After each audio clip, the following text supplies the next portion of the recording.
we go. Should have popped out the chat window before I started, I think.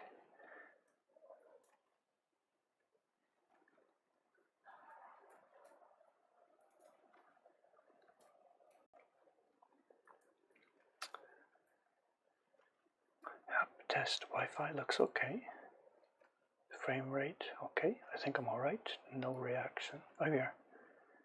3 seconds, let you give me a break. If that was the worst crime in my life.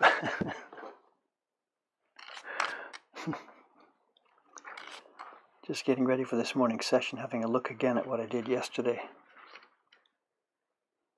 Cleaning up a little bit of the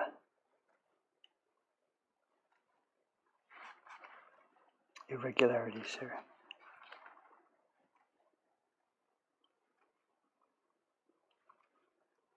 We got more hair carving. I'm going to finish the rest of the face this morning, just cleaning up a little bit of this one first.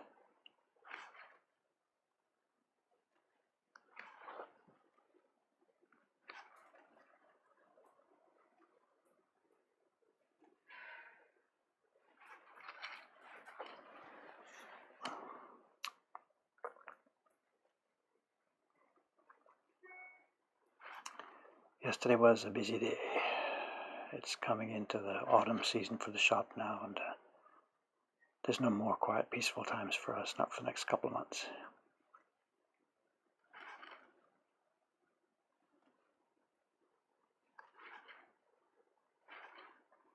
All right, let's get this out of the way here.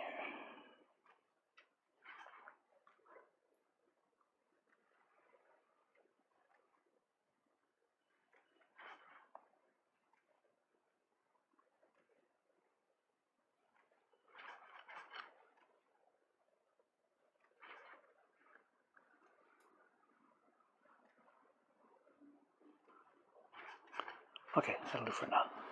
I really shouldn't muck around with it now. Clean it up once the test proofing is done, test printing's done. Okay, good morning, good morning. We've got the usual morning here.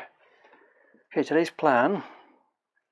Not sure if everybody's up to date on this. Yesterday morning, I did the first section of her hair, and along with too much talk explaining what was going on.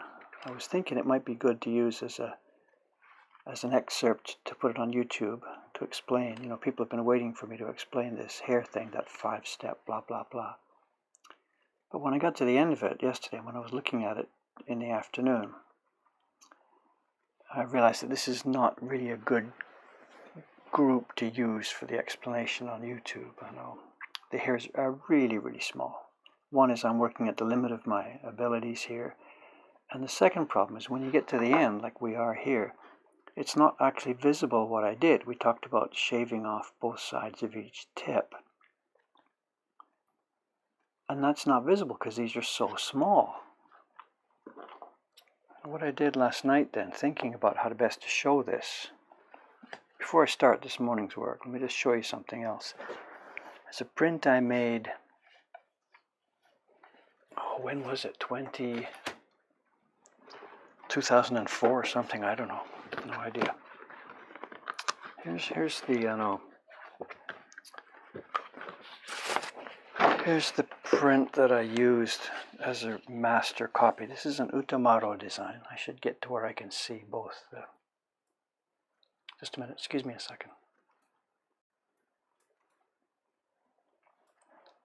Okay, here we go. This is an Adachi copy of an old Utamaro design from the 1780s, 1790s, I don't know. And this is a close-up of the hair.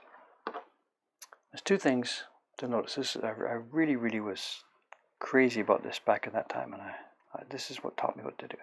The hair here, everything just tapers into invisibility. It's what I was trying to explain yesterday. There is, and isn't, but somewhere in the middle there's just an invisible line. And I don't know if you can see it in the video. Let me try and find a place where it's more apparent.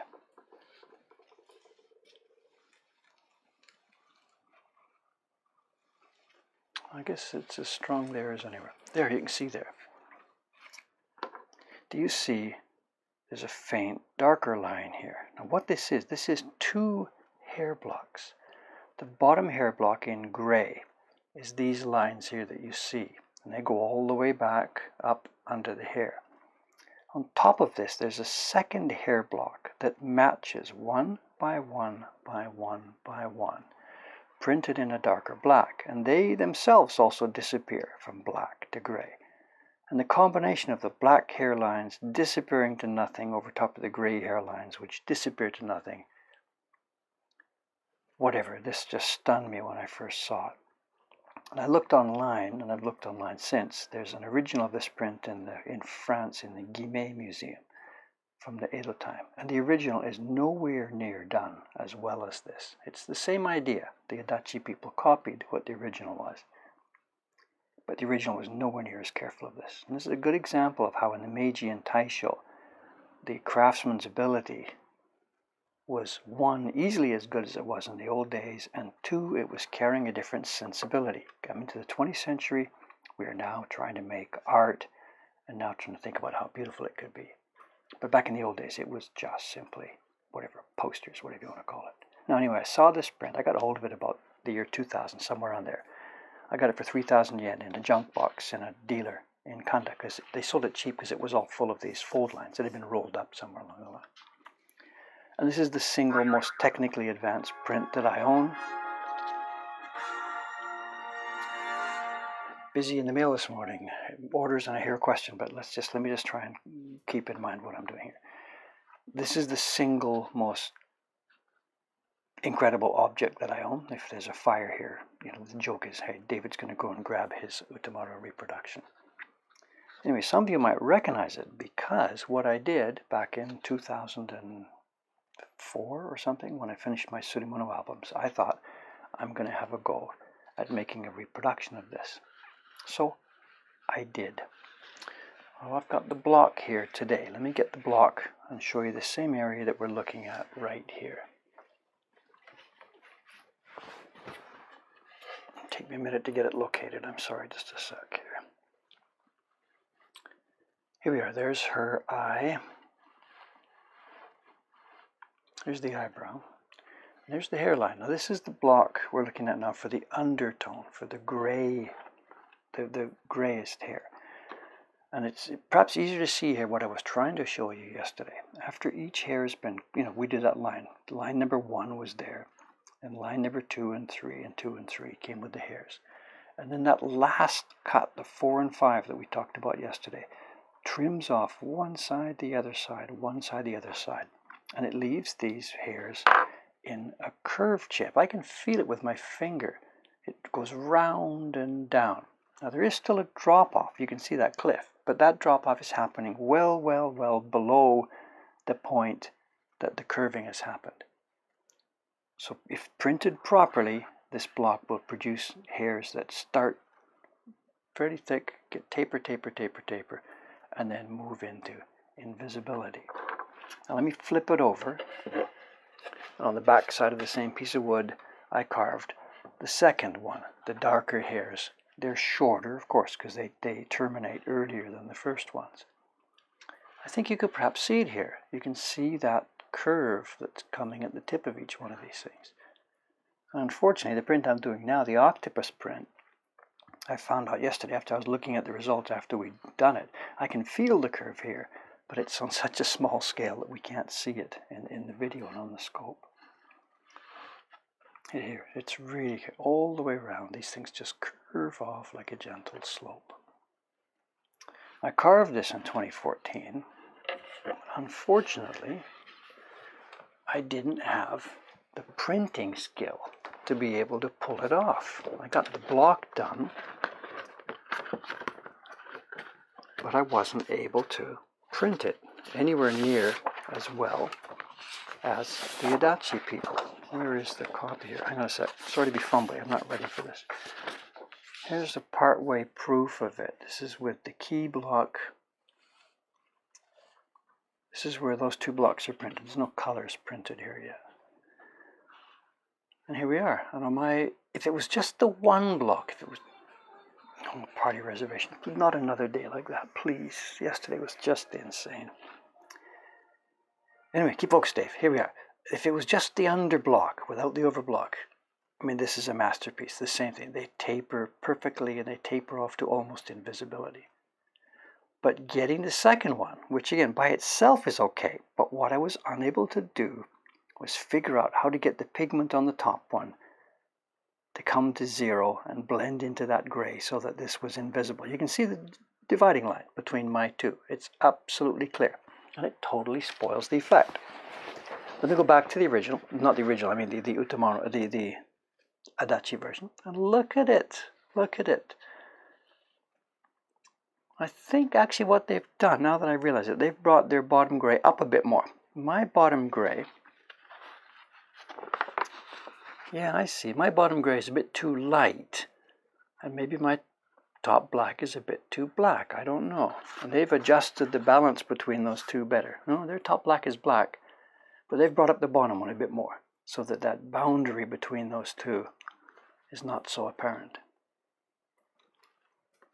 Maybe I should have another go at it. This is now, that was 2004, and it's now something, 13 years later.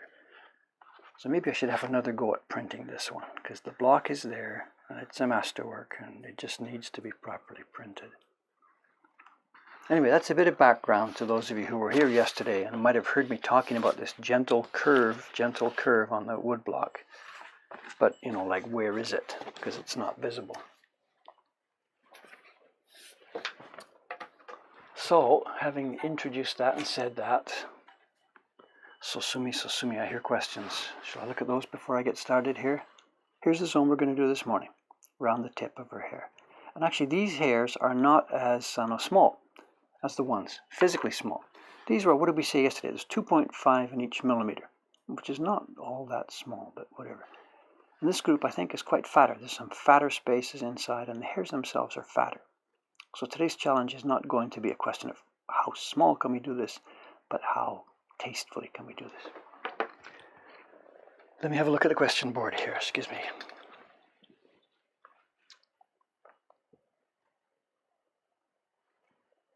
Cinematic soundtrack right there. There's a story behind that music, you know.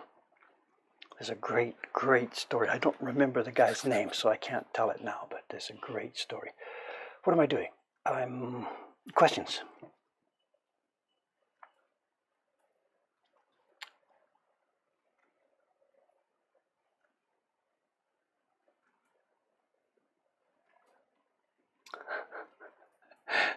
Questions. The Twitch box is full. I haven't looked at it for a day. Oh, look at this. 1, 2, 3, 4, 5. Question about the sharpenings, details of the sharpening stones. Can I just a little bit rain check on that, because I'd like to just at the moment focus on what I'm doing here with the hair. I'll write back to you about that. It's an interesting question about ceramic stones, steel stones, sharpening stones, but it's an hour's worth of answer. Let me just try for the next half hour or so. Let me just try and focus on this, if it's okay.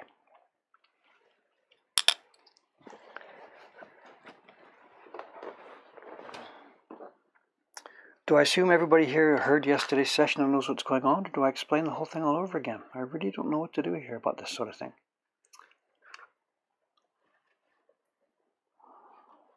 I guess I'll do a light explanation. To carve these hairs, as we said, the other day, it looks quite simple. In my early times, I simply thought of it as black and white. There's black area, black, getting smaller, smaller, smaller, and there's white, nothing. So my job is to divide the two, to take away the white wood and leave the black wood. And that's okay. That would have been okay. And all the prints I made for the first 10, 15 years of doing this, that worked very well. But the downside of that is you don't get that effect that we just saw a moment ago when I showed you that Utamoto print. It turns out to be black, black, black, black, black, black, black, stop, white, white, white. And at the stop point, you have a real sensation of a line, because these things are all lined up together. And it turned out that the key to making it work really well was that we work in 3 dimensions.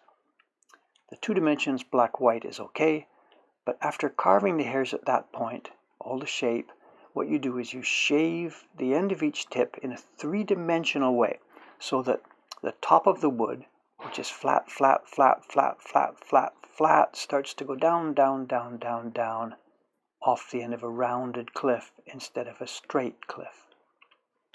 That's probably a simpler explanation than what I stumbled into yesterday.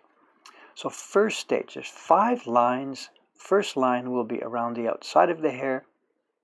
Second line will be the south side of each hair. Third cut will be the north side of each hair. And at that point, we have a 2-dimensional, very clean, very sharp patch of hair. The 4th cut and the 5th cut on each hair will do that rounding and put it in the 3rd dimension. Look at that. 1-minute explanation that took me an hour and a half to mumble through yesterday. Step 1. The dividing line. Oops, keep banging my flask here. I'm not used to this flask yet. Step 1. A line about 1 millimeter out from where we think the hairs should eventually terminate. We cut it in, but we don't take away the waste wood, because that waste wood acts as support for the knife during the next step. You'll see.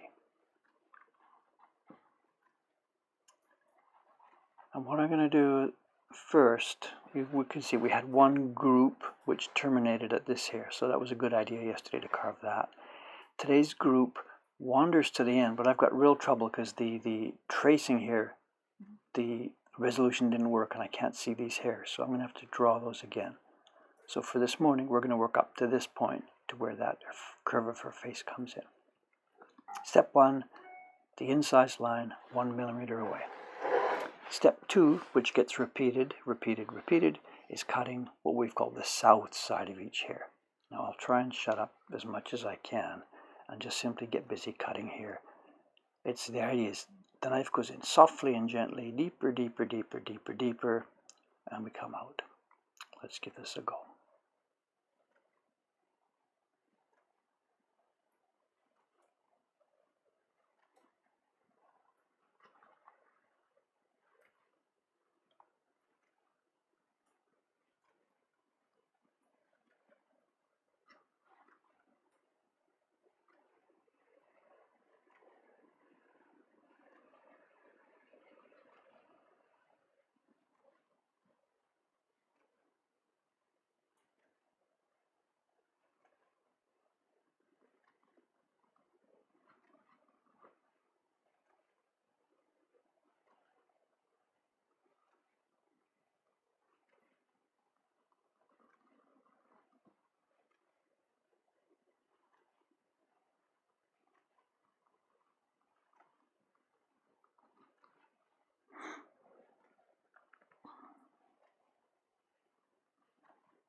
These two are really short, and I suspect the original guy would have maybe wanted to bring them out here. So let's just have a go at making these all even.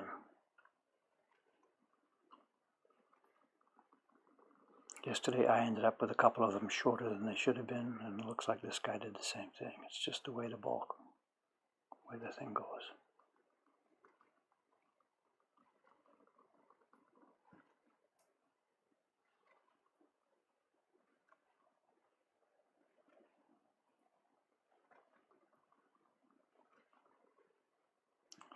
Those hairs were straight. From here, he did them in a curved way.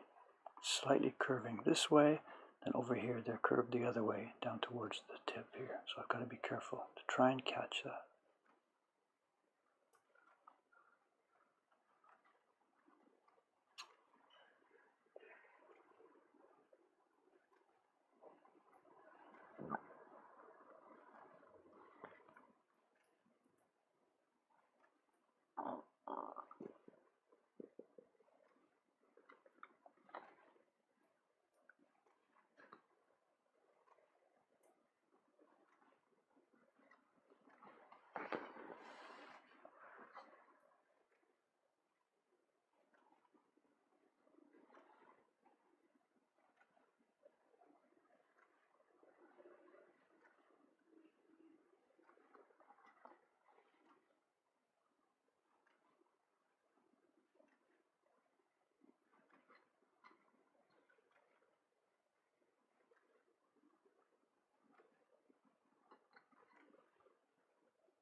Okay, there we go. Cut number 1. This was all cut number 2 on the south side or right side, whatever, of each of those hairs. A couple of things to mention. Because of the way this is drawn, you know, things coming from the right, coming from the top, coming from the left, the curve, gradually the angle changes. The wood grain on this block is just like this. So these first hairs are actually straight, almost straight across the wood grain. The wood grain, of course, is strong. It wants to stay this way and it wants to split this way. So each of these hairs actually is super, super splittable. This is across the wood grain. That's sort of okay, we can manage it, but what gets more difficult is as they change, you get some that are halfway, they're at an angle across the wood grain, and that's much, much, much more difficult. The first cut, okay, because what I've just done is I've simply just made a little slice in the wood. No wood is gone yet. But the next step now, as I take out these white slivers and leave just the hairs, not so much here, but over here, as my knife pulls down the hair, the tendency for these things to split is really, really strong. I can see, as I said, that guy lost 2 of them, I think, at the tip. Maybe there's a third one here that's a bit shorter. I'm going to shoot for an ideal of having a smooth, sweeping curve across here and around here. That's the ideal. There's no way I'll get to it, but, you do what you can do. He did what he could do, got very good at it. And I'll do what I can do. And again, at this scale, and compared to the Utamoto print I showed you a while ago, that's 3 times the size of this stuff. Let's just bring it back in just for a second. Here's these hairs. Can I bring it in just for a second? This is the scale of the Utamoto hairs. They're massive as opposed to what we're doing here. Massive. Ito-san's TV block, where we saw him carve some hairs on an Utamoto print, it was that size. So, of course, you don't muck with something like this on TV, like I'm doing now. Okay, let's go forward. I have no idea about questions and stuff. I can't, you guys just have a nice chat.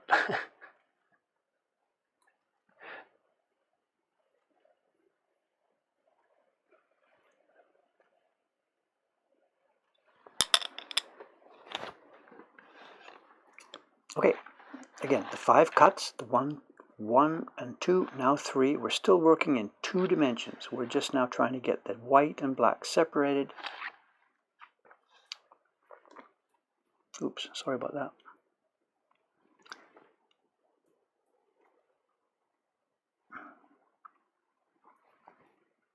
As we said yesterday, this is the cut that separates the men from the boys, and this is my weak point, coming down here and getting it in a smooth curve. Whatever, let's have a go. As I got my focus, my lens is just not quite in focus here. Hang on a sec.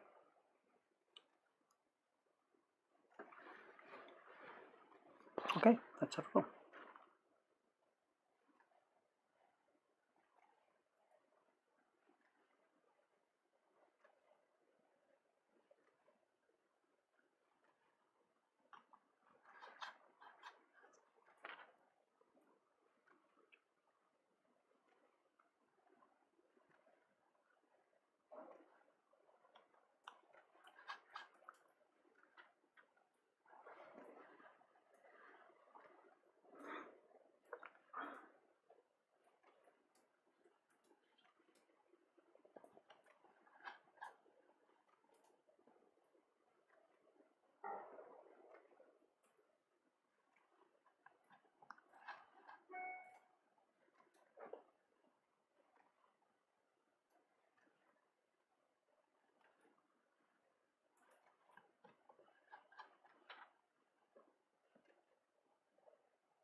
Let me touch that one again, got the curve wrong.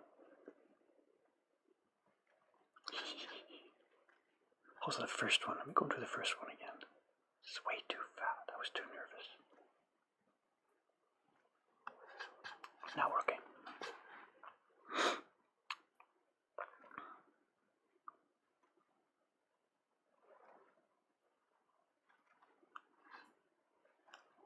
Okay. Touch the curve.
Well, this is the longest curve on her hair because he started way up back inside.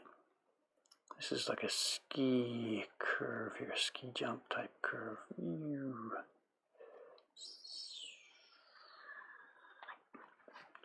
Maybe I got it. Might be a bit short.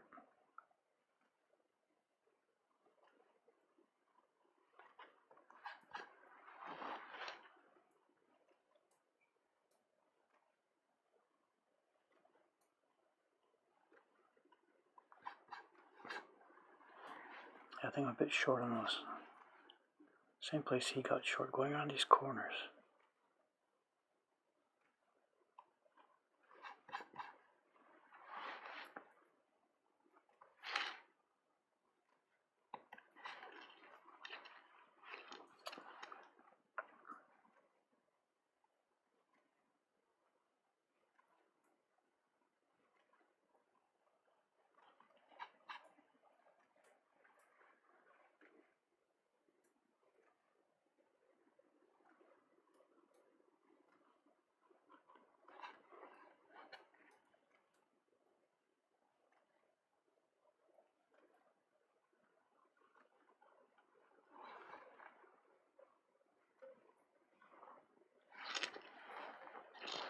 Am I still in view? What's a better angle? If I try and twist my head, but I'm not sure. Is that better for you guys to see? I'm not sure.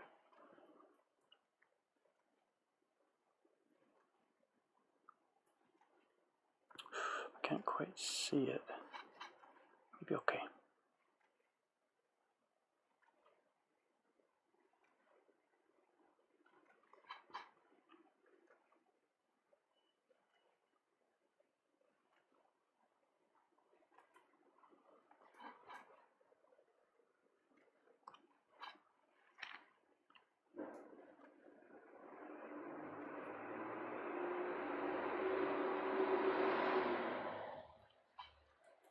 Now the curves start to change here.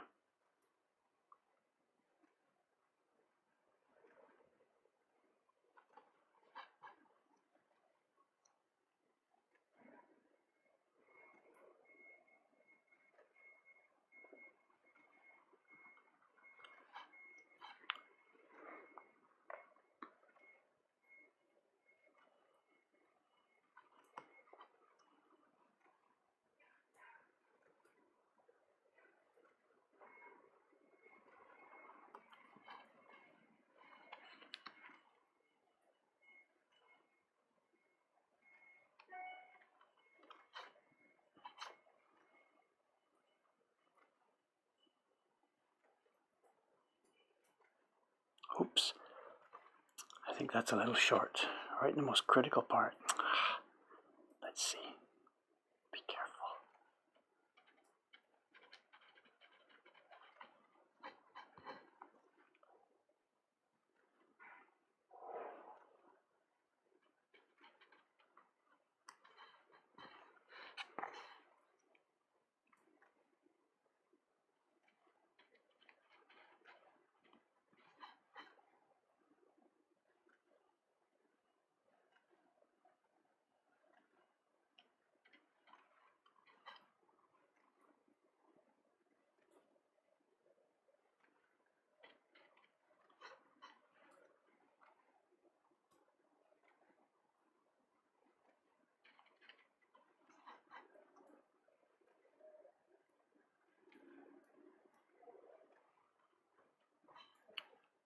Okay, I think actually I got through that all right.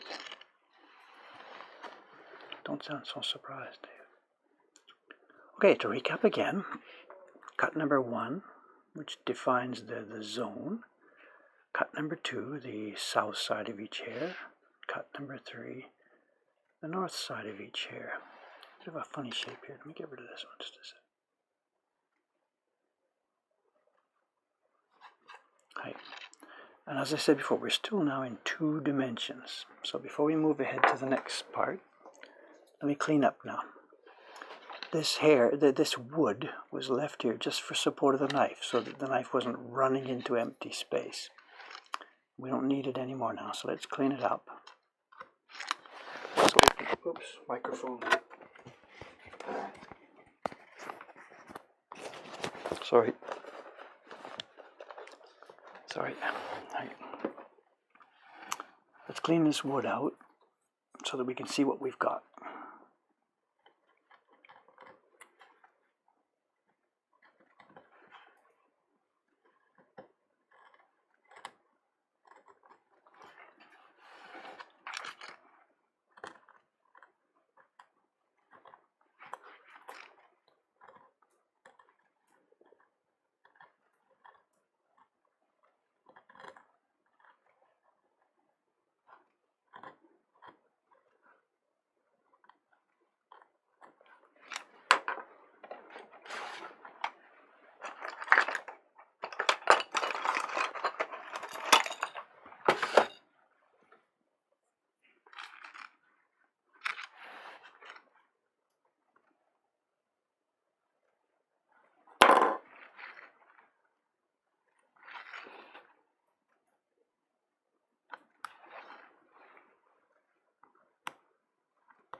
Okay, let's have a look at the damage so far.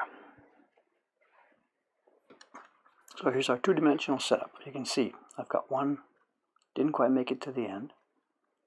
And there's two here, that's way short. And these are the two where that guy got it short too, I think. So let me just clean that out, it's garbage now. And we've got a cliff. Bang, bang, bang. If I printed this now, the hairs would be black, black, black, 0, 0, 0. And we're about 1 millimeter out from where we want these things to terminate. Remember, I cut that groove, cut that first line, about 1 millimeter out. So even the ones I've missed the tip here, we're still probably going to be okay. Now, what we do then, as I mentioned yesterday, the 4th and 5th cuts that hit each hair, I'll just sample this, they will come down the same path, but rather than following to the end, just straight, which would be meaningless, when I get to about this point, I'll start to tip my knife over. I'm not going to turn a corner and go this way. I'm going to tip it over to my left. And that will start to shave off the top of the wood here.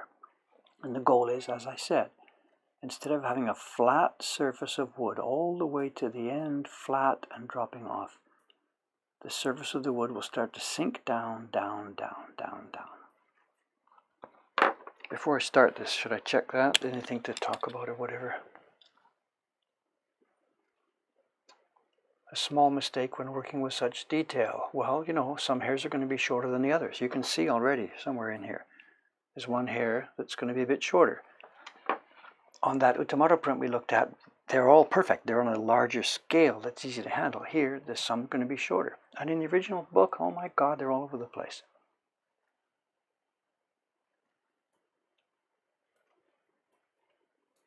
Splitting hairs. Okay, let me just be quiet again for a minute and go back to this. I think I've explained what I'm going to do. Now I just have to try and do it. You guys enjoy your chat. So cut number 4, repeated for every hair.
Nothing there for those two.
Okay.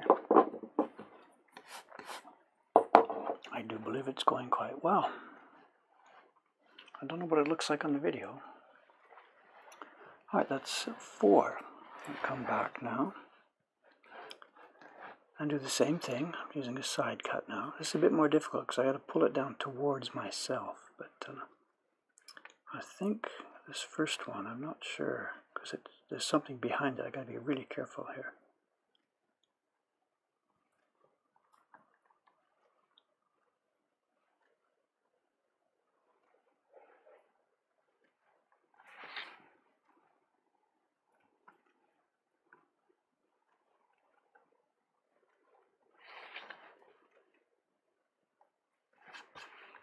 You can see, eh? 1 and 2, third one now. Let's do this. There's a big area there.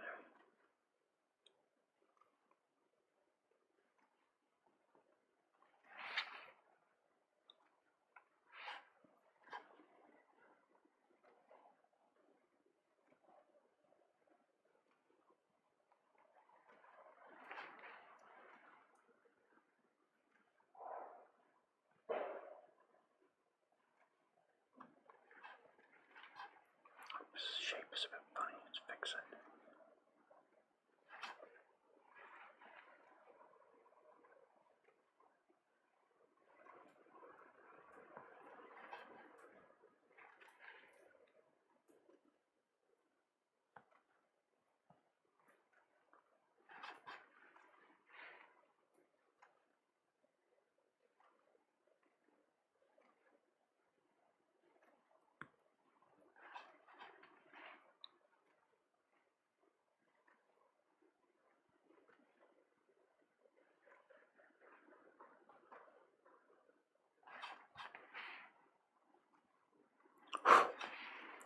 Don't think I got enough on that one. Let's try it again.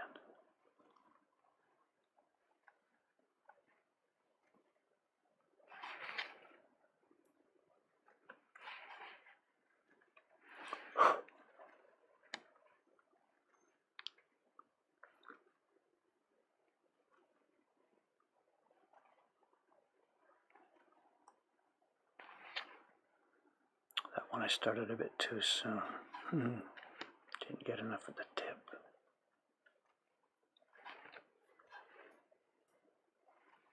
This one too is clean up.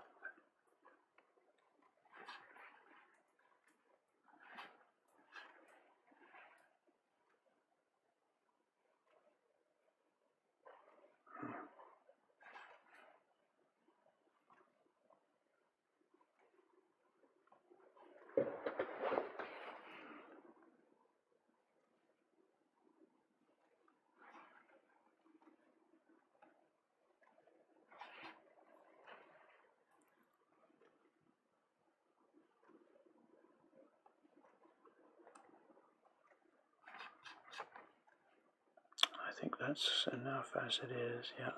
This one too, I think. This one needs some, you can see clearly.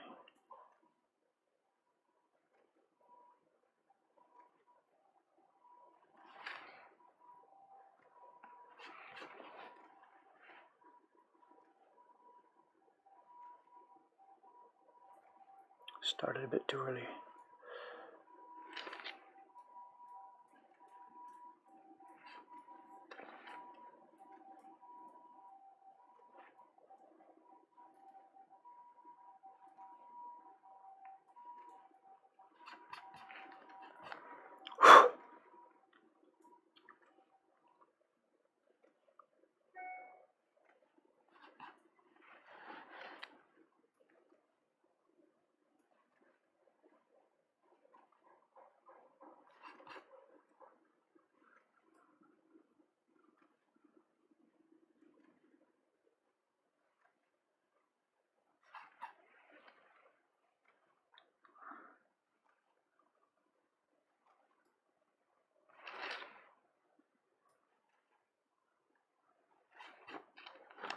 Not enough on that one.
That one's okay.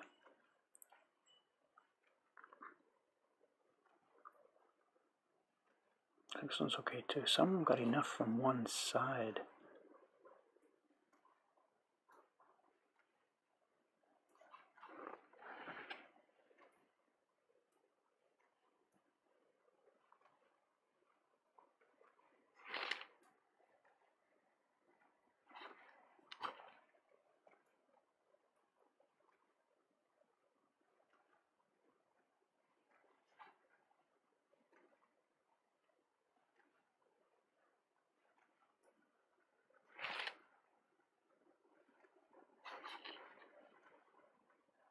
Shape's different. Look at that curve on this. This one sticks out straight. Was I just following what he did, the first guy, or did I screw it up?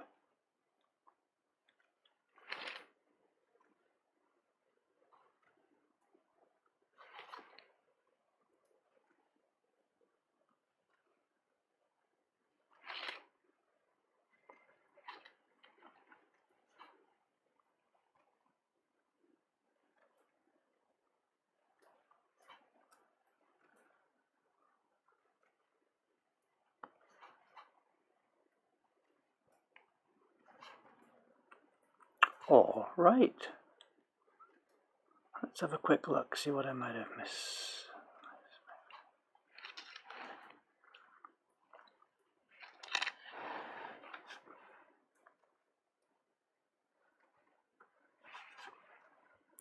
I have no idea how much of this is visible on the video, you know.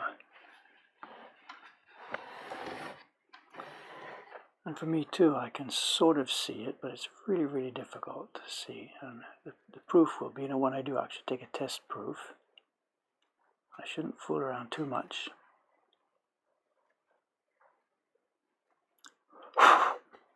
Until I get to that point.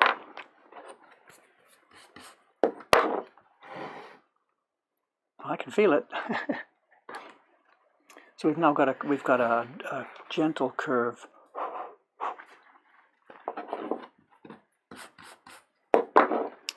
For the hairs now, as we said, we have a three-dimensional setup. The top of the wood now is steady, straight, straight, straight. And coming about to this point, it was about where the black stops. It curves off and drops down. And then once we get below the visible point, it just cuts off. And there might be one or two, something that's a bit long, something a bit fat, something a bit wiggly. I'll go back at test proof time and have a look at them. Is it visible? Let me have a look at the video. I think maybe it is, I think you can see the idea. Up in this corner hasn't been cut yet. This area has. Okay, let's move on. We got lots of time, right? What is it? 9 o'clock. Get a half an hour. Let's do some eyebrows. Ooh.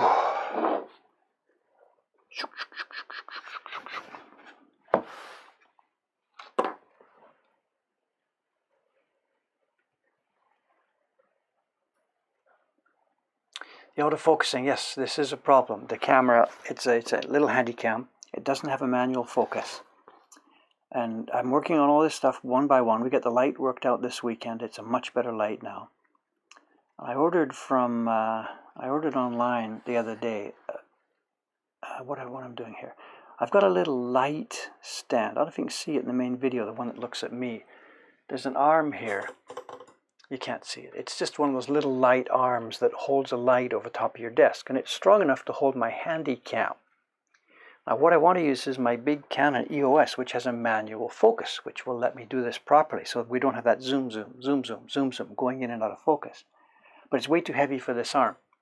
So I ordered the other day a stronger arm, which should be here this morning. And we'll give that a test. And if I can switch cameras to the EOS, then we should have much better control over that focus.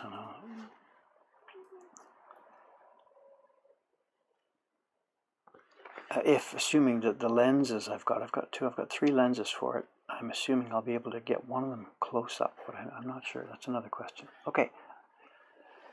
Again, not much talk here. Just focus on this. It's obvious what you're doing. You don't need to explain it. Just cut these eyebrows. It's sort of like hair. It's got the same thing. Eyebrows are a black shape with hair at each end. So.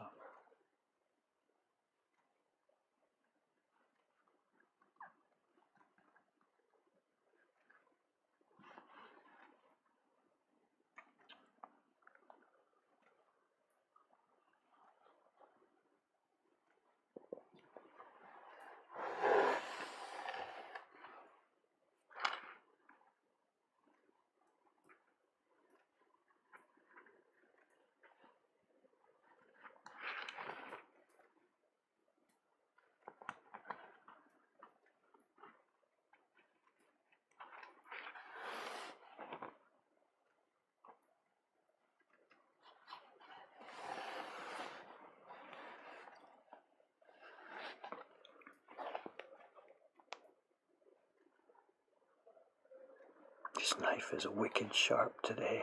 Nice. It's always sharp in quotation marks, but sometimes it just gets more sharp than other times. And this is a good one today.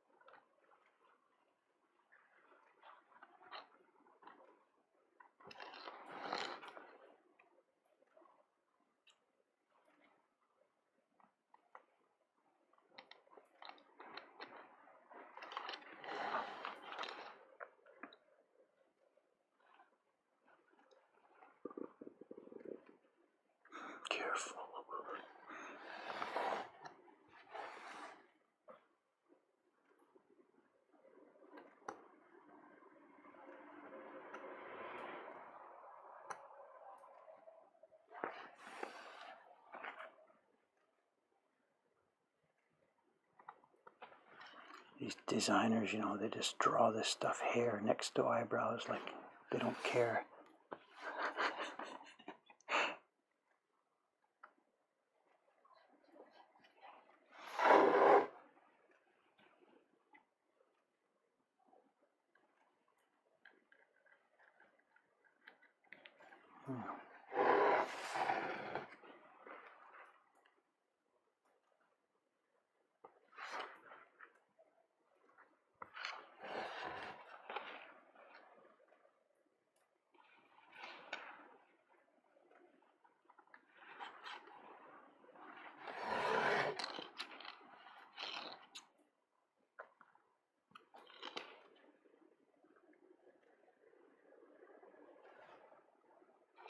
Focus, nay? This thing focuses on my hand. Look at that.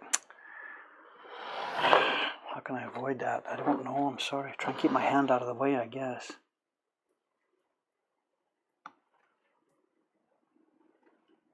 that better? Is it staying on the wood?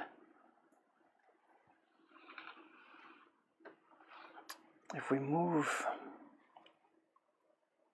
Which way? If we move... I don't know.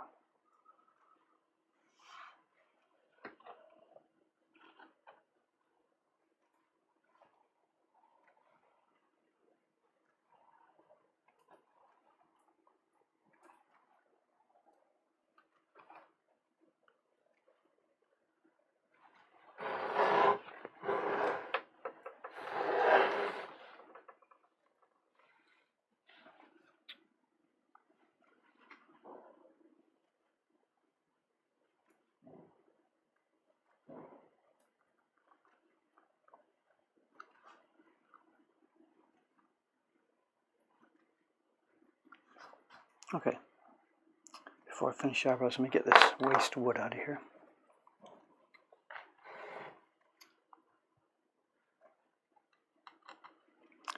Wrong grain direction, flip her over.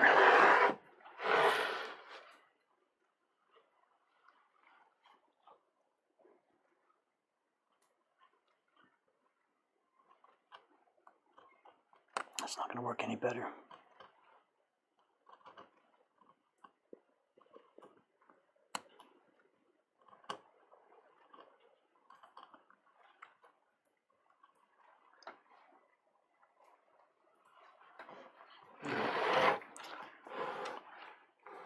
It's wrong both ways. Nah, can't be helped.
It's difficult, you know, clearing in these spaces where there's no leg room. To avoid banging those hairs, of course.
Okay.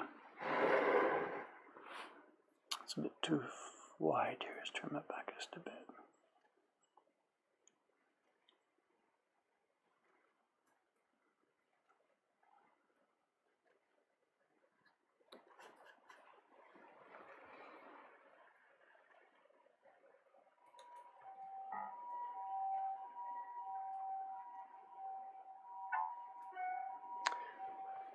I hear the question sounds, so sue me.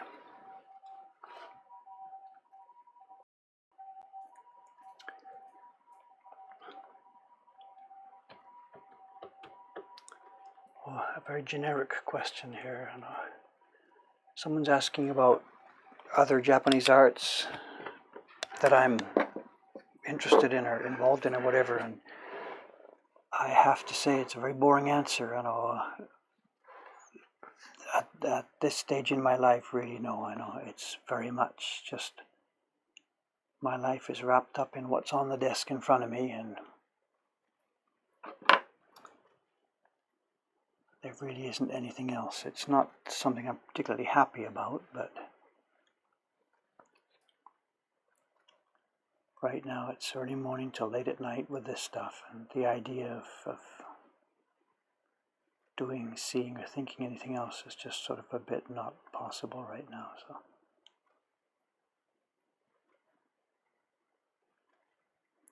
we were in a restaurant last night, me and Aoyama-san, after working here.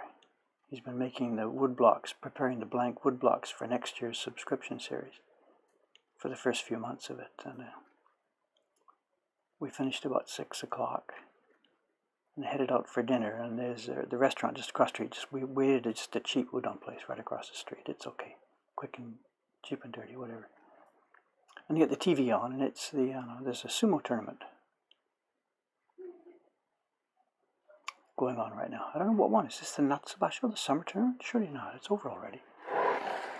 Anyway, there's a sumo tournament going on. And the two cooks, they're supposed to be making our food. But I guess what it was this was the time of day when it was coming to the big highlight match. There was I guess there's some, it's a, what do you call it? It's a wide open tournament this time, he said. And the two cooks are trying to make my curry rice and Aoyama-san's, whatever it was he ordered, mabo tofu or something. But they got their eyes glued to this TV screen. And you know the way sumo works, the guys get ready for the charge and they stand there and they wait all this time and then they back off and then they come back again. And if you don't watch, you miss it. You know how it works, right? So these guys are trying to make our dinner, but they're also not, trying not to miss that moment. And there's nobody else in the diner. It's a diner type place, and there's nobody else there. So we're chatting with them. And I'm a bit, hey, come on, watch what you're doing, And he comes over and grins at me. They're friends of ours. We're in there all the time, And the conversation, he says, have you gone to see it? Have you been to certain sumo? I said, no, I've only been in Japan, like 32 years, not long enough yet. Some smart ass comment, whatever. And he says, you should go, And I come back at it like, what's the big deal? This sort of the classic dumb, dorky answer, just two guys standing there, and if you blink, you miss it. What's the deal, And he says, if you've never been to one, you have no idea what we're talking about, do you? And I'm like, well, I've never been to one, so I guess the answer is no. I don't know what you're talking about. And he says, you got to hear that sound when they do take off and when they hit each other. That sound of the meat, niku, he used the word niku, the meat splashing against each other. He said, my God, once you've heard that, you'll be at every tournament from then on, I'm going to laugh and joke about this, of course, I know nothing about sumo, so I'm not trying to disparage it. And yeah, I clearly don't get it. But listening to him say that reminds me of a conversation I had with one of my younger daughters. Maybe she was still in Japan or something at that time. She was born in Canada but grew up here as a little Japanese kid, and then went back to Canada as an adult. She lives there now. And somewhere along the line, we had a conversation about hockey.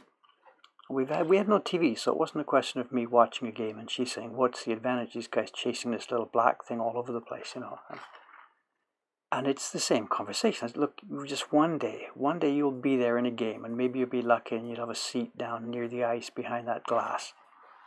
and someone will flip the puck into the zone. And these two guys will fight each other for that puck, and you'll realize that, whatever, this kind of conversation, until you've seen it and felt the collision and felt the gasp of breath and seen the exhaustion in a guy that's just been on the ice for only 30 seconds, until you've seen those things, you don't get it, So she must have remembered, because when she went back to Canada, or with her guy, or maybe her boyfriend, was a hockey guy, whatever.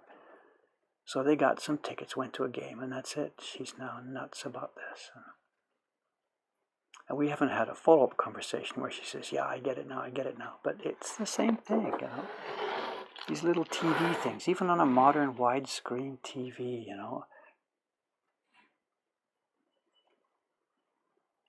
You got to be there to feel the visceral stuff,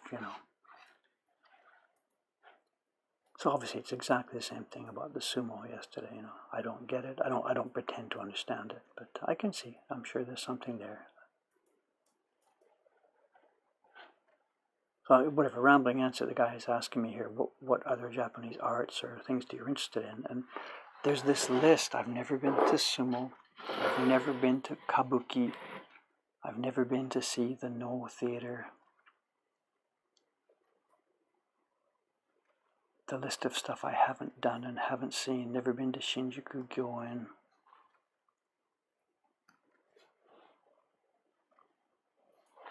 Did go to a baseball game once. Good fun. Whatever, It's not that I'm a dummy, it's just that I'm kind of, whatever. Okay, that's okay. One eyebrow, I think that's all right. Good, long, smooth curves. Not quite sure about the tips. Again, we'll take care of that at test printing time. What's this one? 1, 2, 3, 4, and it's black at the other end.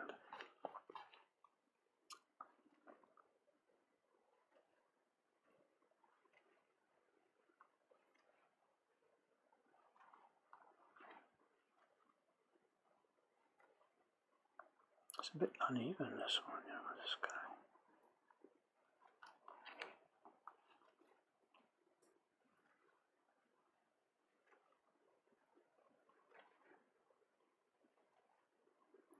I think what I'm going to do now, I'll finish this eyebrow here now. Then, if some of you may know, I booked off last night. I was scheduled to do another one of these streams last night, but I didn't. It was a long, long day in the shop, and I booked off. And my problem now is what to do tonight. I plan on being here tonight to stream, but there's a question of what I should be showing. Next, after the face is finished here, next is the thatch, and as I've mentioned, we can't be doing that on Twitch. We've been given a no-go on that. And as a replacement for working on this octopus over the next couple of weeks, I've got to get going on a gift print. That's going to take me a few hours of preparation to get the tracing and stuff ready. So what I'll do, I think, in order to preserve some work here for tonight's stream, I think what I'll do here is I'll call it a day this morning as soon as I finish these eyebrows. What is it? It's 9, I can't read it. It's 9:10 anyway, so we're getting along there anyway. And then this evening's stream, I'll finish the rest of the face. I'll do the eyes and nose. Give those people something to see, because I booked off last night. And then the schedule would then be tomorrow morning here. I had better get that next job ready, the gift print. I have no idea what it's going to be. We need an attractive print that will not be too difficult for us to make, 4, 5, 6 colors maximum. That will be the kind of thing that people would say, I think I'd like to send that to Aunt Mabel, or they'd like to get it themselves. And then once the gift season's over, it could go into our normal inventory. So this morning I got to get busy finding that image. And coming up behind that is the New Year's card, which Jed is going to do for us. He did a few years ago, he did a really interesting, fun New Year card for us with a bunch of kids writing sort of a robot thing. And my God, it was like 10 colors to print. It was fun. It was beautiful. It was great. But we bankrupted ourselves making it, you know. And this year I'm in a different situation. I have to do New Year's card for our regular business people and personal friends and stuff like that. Plus, we've also, because of the Patreon campaign, we've told everybody we'll send the New Year's card to all the campaign members. And that's now, whatever, at that level, what we call the Nenga level of the campaign. That's, I think, a couple hundred people. I'm not sure. I haven't checked. So we need our normal New Year's card quantity of about 300, plus the Patreon 300. So we're going to need maybe 600 copies of this year's New Year's card. So it has got to be something not only interesting, not only attractive, not only fun, but it's got to be something that doesn't, you know, I can relatively easy to produce, you know.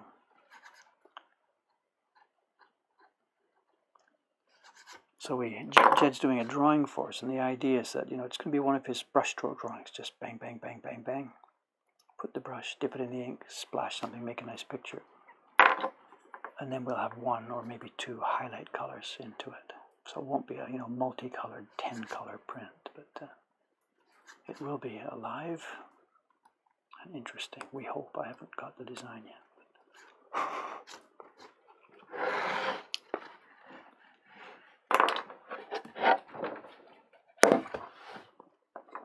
Okay, let me clear away some of this here. I think that's nice. I think it's come out well. The eyebrows here are much more strongly impressed in the design than the hairs. The hairs really faded to nothing. These eyebrows are pop, pop, pop.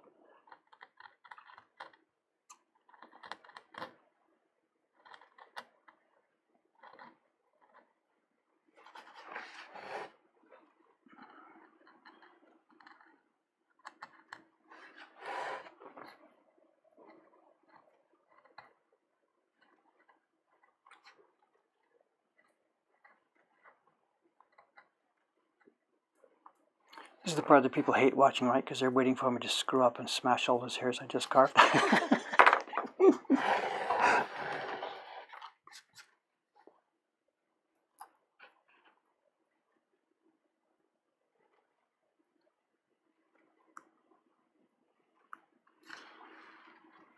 Hold your breath. Okay, let's call it there. As I said, I've got to save some work for this evening's thread. That's going to be the face, the eyes and nose and mouth. And that's not going to be trivial. Where are we?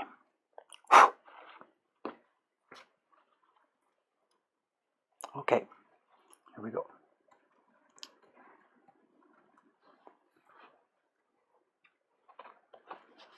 Looks good. Clean up a couple of little nips and pips here.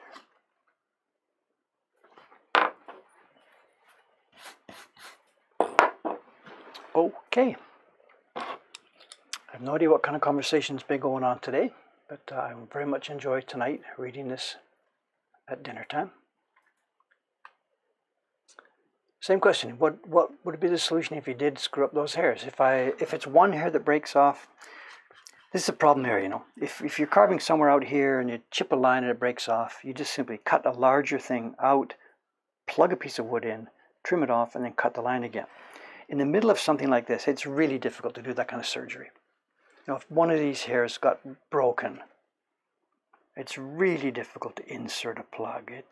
I'd maybe, what I would do is I'd cut a V, cut 2 or 3 hairs, cut them out, put a V plug down into the wood so it's stuck and jammed, slice off the top, and then cut the hairs again. It's doable, you know, it's just wood, it's very malleable. Can we zoom in a bit more? You can see that curve now, right? Look, here we go. You can see some of that curve now. The top surface of this wood drops off. And if it's all been done well, and if we can print smoothly and carefully, we'll get a nice, beautiful taper. We've got the horizontal, the 2-dimensional tapers carved there together with the third dimension taper of dropping off. I'm happy with this. Considering how badly out of shape I am right now, I'm happy with this. Over here it looks like a real deep channel, but remember the cut line you're seeing there, that's well below the visible part. It's a little bit up top. That's where this is where the hairs disappear, right there, where the knife is right now. And then down at the bottom doesn't matter. Yeah, I'm happy the way this has turned out. Thank you very much for your patience putting up with this. Okay, I'm off now. The schedule is I'll do this evening stream. I'll cut the face and mouth, assuming today's shop isn't as exhausting as yesterday was. And tomorrow morning I'll be back here. So that means I'm really under pressure now to get this thing worked out, what to do tomorrow, carving that gift print. What's plan B? I don't have a plan B. Stay tuned, cross your fingers. I'm going to switch myself off, and then about 10 seconds later the stream will go off. Thanks very much for joining me today. Sorry to leave a bit early. There's no bell yet, but whatever. We win some and we lose some. So thanks again.